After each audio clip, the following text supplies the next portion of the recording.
One of my early memories with my father that was really powerful for me, I just walked next to him every day.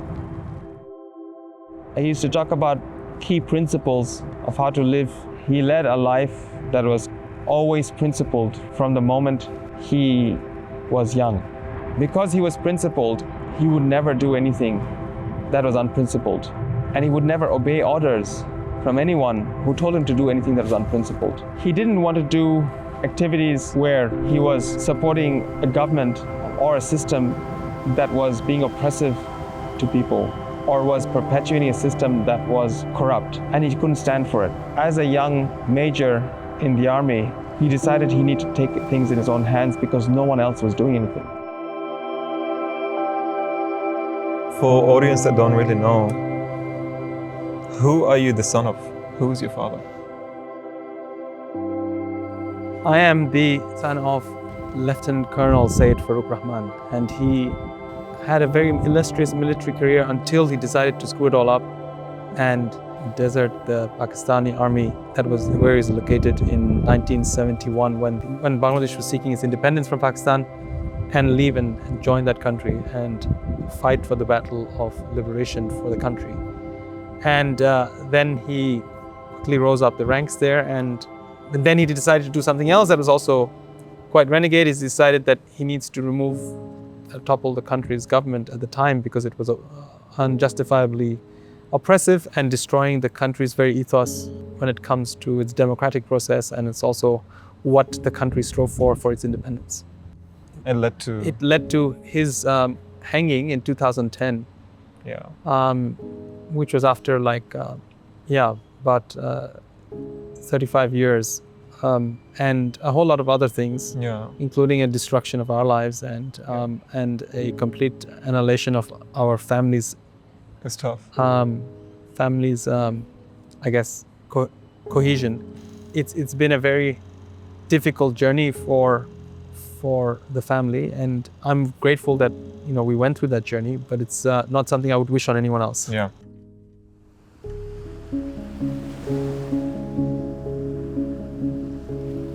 I have to say I was a late bloomer when it comes to Bangladesh. Yeah. And only because I have so much baggage I've had to resolve. My father was hung.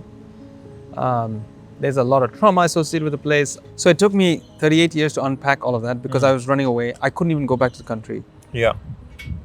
To then, for whatever reason, God put Bangladesh on my journey. And I don't think it was intentional. I had no trajectory to do something in Bangladesh at all.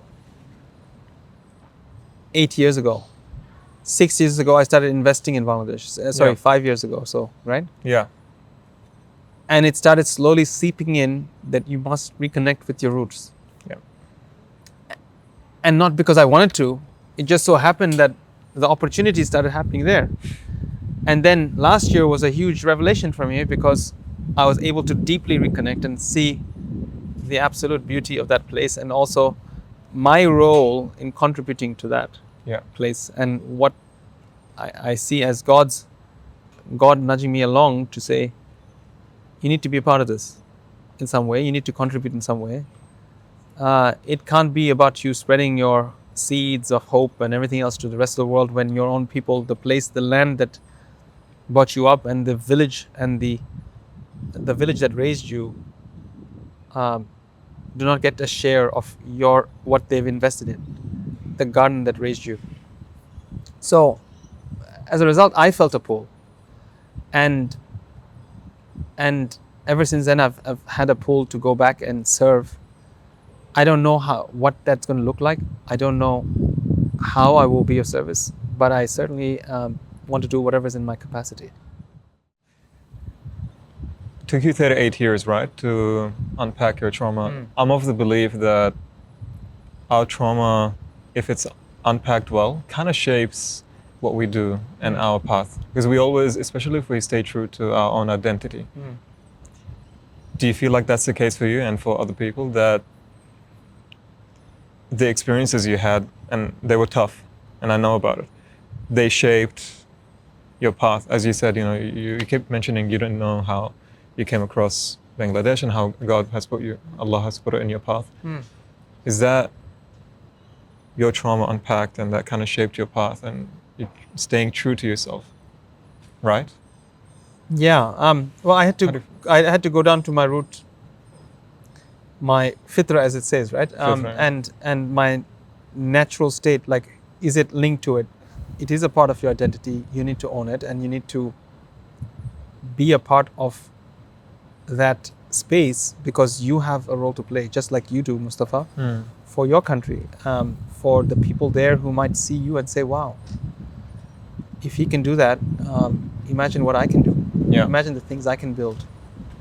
Imagine the way I can change people's lives." It's a good point. Yeah. And I have a question on that, a big question. But to spark change in a country, that's no easy feat. Where do you even start? How do you even do that? I know your father did it in a way. How do you do it yourself? So I've moved away from, and this is a piece of the trauma that I've unpacked, is I've moved away from change, and that's why you see it all over our school. Change begins with you. I actually genuinely believe that. You don't have to change anyone, and you don't have any control over changing anything. A country? Or a country. Really? So my father was chosen for that mission, for whatever reason, and that was not a choice that was in any way positive for his family. But he still chose. I mean, it was kind of given to him, right? His journey was his journey, and I have, as you've noticed in the school, we have this saying, change begins with you, or change begins with unity. I have no premonitions that I am going to make a change in my country. So the distinction is not what change you're going to make. And I guess the beginning of wisdom is moving away from the mindset that I need to be making a change to I need to be of service and not the outcome. Yeah. So distinction is moving from a outcome focus to a process focus, to a contribution focus, to what are you doing right now to be of contribution. But that shouldn't limit you in terms of the size of the change. But whether or not, there's some people who spend all their lives trying to achieve a specific outcome, and I was in that camp, right? Or in a specific type of journey where you're going to be of impact. You are going to single-handedly things, or you're going to create something big or whatever. And then you go through that journey and you feel really empty inside. So, because then you say, okay, well, is this it? And you think, is this the contribution that's going to really, I'm going to leave behind as a legacy when you achieve that? And I got that gift a lot earlier on in my life. And that's when I felt empty. That's when I realized that the real change needs to happen inside. And that change is to move from what outcome. I'm in no position to determine what Mustafa is going to be in the future, what kind of impact he's going to create, to one of service, which is how can I be of assistance to Mustafa? How can I be a part of his journey, whatever that journey might lead to? And in that process, not being determinative of what that journey is, and not requiring the change I wish to see in the world influence him, because that's his journey. He might have a completely different view. Yeah. And so the only thing that you can change in that process is yourself, and improve the things that you can improve, which is only yourself. I don't even seek to change my daughter or my kids, because they are gifted with their own natural fitra of what they are. You can guide them, you can tell them stories, you can tell them what good looks like, you can tell them what good examples of humanity look like, and then you leave it up to them. Hopefully they remember all of that, and that's your responsibility. So interesting. One thing that I noticed with your father and with this concept of fitra that you're talking about, we were watching, I think you showed me a speech from one of the Bangladeshi young protesters, and how they made a reference to him at some stage with his ideology. How do you feel like that, what your father, of course, has what God has written for him, that ideology, that plan can transcend through generations without them meeting? And then when you saw that being said and your father being referenced, and we'll talk about, of course, what he's done and the amazing spark of change, but seeing that parallel, how did that make you feel? They've never met. It's been 50 years, right? 49 years. You know, we often attribute a single individual or person to have made some change or whatever else. And I don't think it's about him. That's the interesting piece, right? And so what I felt from that was, yeah, maybe it felt good for being vindicated after like 50 years of not being coherent about that in my own mind. But I think the more important piece from my perspective is everyone has a role to play in that journey of civilization and contribution, and everyone can either play as a bystander or can play as an actor or an audience, you know. And I'm of the view that more of us should play as an actor. And I think that runs very deep within our being, as is in our generational being. And I think it's only gotten more clearer because of my father. When I see someone unlocked and living and flourishing around their purpose and they're coherent between what gifts God has given them and the life they're leading, and they are continuously meaningful, even though it's hard, even though it's not to everyone else may not seem as the markers of success, they are living the greatest life they could have led. Yeah. That gives me comfort, because when I pass away tonight, if that's what's going to happen to me, I'm comfortable that I have done everything in my capacity to serve my Creator and to serve those around me. I couldn't do more. I've maxed out, right? If I had other means, could I have done differently? Yes. But in my capacity, I've done everything I could, because that's my mindset. Imagine moving to that mindset and you're not thinking about, okay, well, I have accumulated more, or I have received all these accolades. What is that going to count for, right? So when you have that, you live a very content life that your time on this earth has been meaningful.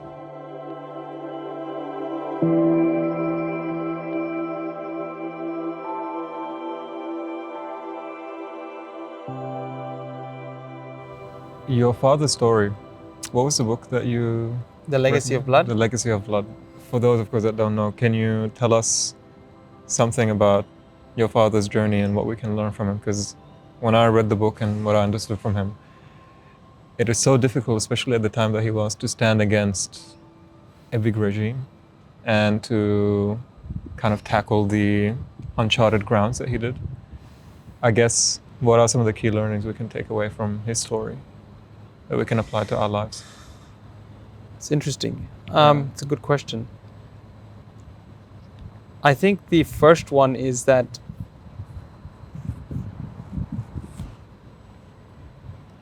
he never set out to overturn a country's government. When he was in the military officer or whatever else, he was doing really well, very well accomplished, one of those star performers. But this came to him as a mission, right? And then after that, I think what was really pivotal for him were certain experiences where, because of that mission, a lot of his team were also executed. And I think he never let that down, never shared this before. And so he said, I'm never going to leave this country. I'm never going to let my team, my people ever suffer on my hands or that guilt that I have. Because if they're going to go, I'm going to go down with them. And so one of the things I learned from that was meaning of sacrifice. Yeah. What does it mean, and why that sacrifice was so evident for him? Like, because, he had the chance, for whatever reason, during many times, to leave the country and occupy very prominent positions in as ambassador True. and the like But he didn't. elsewhere. He refused to, in every instance. Now, there's a Why? part of him that's a renegade and everything else. And I try to play that down because there's pieces of it that maybe for whatever reasons he was a renegade, and he was a renegade. He chose a hard path, and it took his family down a hard path. Yeah. I think that was one thing, which is what is the meaning of sacrifice. And I don't think I've had to sacrifice as much in my life. I haven't had that call as yet. I've been very gifted. I've had a really relatively privileged lifestyle. But I do have that urge to do more meaningful things if it's called upon for me, right? The second thing that really is a lesson for me was, like myself, my father was very gifted and intellectually ravenous and exceptional. And I think the lesson that I learned from that, which affected me, was how it affects your nafs or your ego. And I certainly saw it with my father, and I certainly was born with that myself. I had a ego problem all my life. And all my life I've struggled with, and this is, as it's called, the jihad al-nafs, is the battle of jihad, nafs, right? the battle of, or the struggle against your own ego is the greatest struggle that human beings face. Yeah. And in my instance, it was exponential. And in his instance, it was exponential. It was just huge. It was just gigantic. And every failure I've had has been because of my nafs. And every failure he had was because of his nafs. So if I think about, if I could learn a lesson, and what I've been trying to crush all this while is the I in everything I do. And remove myself from anything that God doesn't want my way, and remove myself from positions of authority and influence. And in a way, I've tried to crush it so that I'm at rock bottom, that I don't want or aspire or are driven for power, influence, money. Has it affected me? Maybe it has. Maybe it's made me less ambitious in the sense of wanting, because when I was younger, I did actually want influence, because I said, if I don't have influence, I'm not able to change the outcome of the world. I'm not able to change conditions for people. And so I actually climbed up the influence ladder, and I went right at the top. And then I said, okay, now I've got it. It's number one, empty, but number two, and so what? Like, I've got this. Am I having the right influence that I was intended to, or is it someone else's agenda? So that's what led me to a recalibration of, well, is it really influence or meaning and value to people's lives that you want? Yeah. Because no one's going to remember you. They might remember some people, but most people are not going to be remembered for the inventions or whatever else they're made. They're going to be remembered by how they touch people's lives. And I have moved more so in being of service as a result of that. And I didn't have that, to be honest with you. I wasn't coherent with that. I was always outcomes driven. I was always very much, I don't know, I need to change the world kind of mindset until I was 35. And I'd seen, you know what, so what? So what, you do an AI ministry, and so what, you do some innovation ecosystem, or you do some kind of high-tech university program or whatever else. So what? Like, yeah, lives are changed maybe, but how many people's lives have you actually touched, right? I don't know, just spending time with people like yourself or others, that actually gives me more joy. That actually gives me that, you know what, people have found themselves through this process. So as I get older, I think the transformation that I am undertaking in myself, I want to share that with others. I want to share this process of change begins with you. The coherence and the clarity and the gift of being comfortable with yourself is the most powerful gift you can ever have.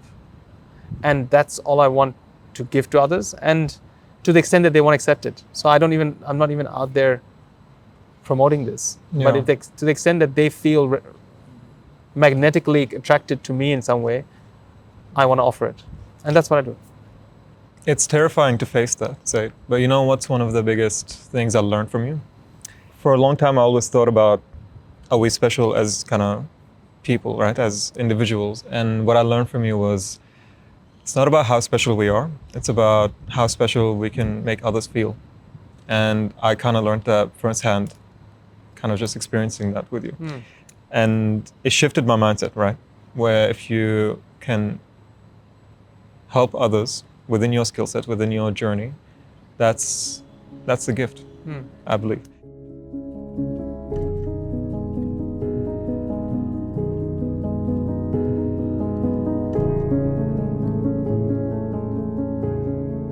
My last bittersweet question, and I never got to ask you this, when we went together and you saw your father's grave for the first time after 20, 30 years, how did that make you feel and make you want to do in the future once you saw him? I think it was a moment of closure for me, most importantly. And second, it was a moment of me reconnecting with, you know, when you're young, I went there 30 years ago, I didn't really understand my heritage, my connectivity to the land, and I could feel the land. And I could feel that what people say here, the indigenous tell us, about the connection to the land. Yeah. We, in this society that we've manufactured, we've removed that connection. And there, for the first time, I felt like I was a son of the soil. I was a son of that land and the lineage and the 10 generations of people who have passed through that land and have created good for others. And I could sense what I had to do within that context. That's big. It's a beautiful feeling. I know that feeling. And I'm sure you've experienced it when you went back. I did in Baghdad after 20 years. It's funny enough, similar timeline after 1 year, and also after 2 decades. Yeah. Thank you, Sayed. Thank you. Thanks for your time.